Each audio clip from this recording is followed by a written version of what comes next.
Does Texas regain confidence after Bama steamrolls them week 2? Or do we see the downfall of that locker room? Well, this is a prediction there, so unless Rushy has seen the spoilers, Texas does welcome Alabama into Austin in week 2. I have a sneaking suspicion that the Every Given Saturday tour will be in Austin, Texas in week 2, although that is not official. But I have strong suspicion, and I know the guy who coordinates it, so we'll see about that. Bama's going to be favored. Their current line is 16. They're currently a 16-point favorite over Texas.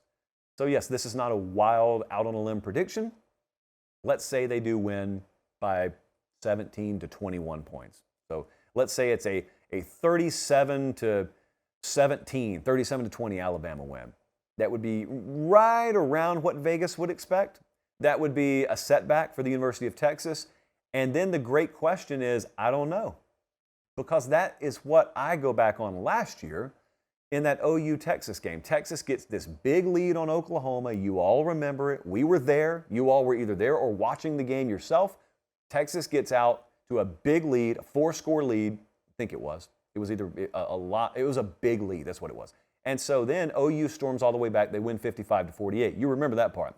But then afterwards, another loss, another loss, another loss, another loss, another loss. That loss to Oklahoma was the beginning of a 1, 2, 3, 4, 5, 6 game losing streak. And Steve Sarkisian, since then, has gone on record as saying, we kind of lost the team after that game. And I don't think we ever got them back. Now, they weren't getting blown out. It's 1, 2, 4 of the next 5 losses were by 1 possession, it looks like. So they weren't getting blown out. They just weren't closing. Remember how many turnover issues they had and second half issues they had? And Sark has said, I attribute that to losing to Oklahoma and our guys not being mentally tough enough. And he's taking responsibility for it. He's not blaming the players, but that's what has to change. You know, that's one of those great year 1 to year 2 tests. It's not just assumed. It's not a birthright that once you've been at a place a year, everything magically gets better. Normally, it improves year 1 to year 2 under a quality staff at least, because that's about how long it takes before doing the right thing starts to tangibly give results. So if Sark walked in there and he was doing all the right things, it was always going to take at least a year.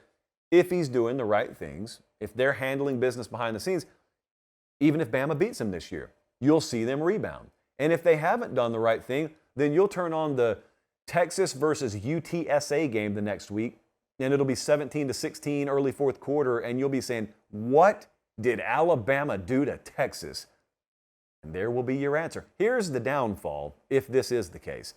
It will be a disastrous season if they're not mentally tough enough to bounce back, because they still have 10 games after the Alabama game. Now, there is this other path they could take. You know they could beat Alabama. We didn't end the podcast. I'm just pausing so you can laugh. I know a lot of you. If I know you like I think I do, you're laughing right now. I just need to remind you, kids, the last time Alabama went to the state of Texas, they were favored by more than they will be in Austin. They came back toting an L. So it could happen. JP, Angels in the outfield. It could happen. Unlikely? Maybe, but it could happen. And even with being a double-digit underdog at home, Texas over-under win total is still 9. Think about it. That's pretty lofty.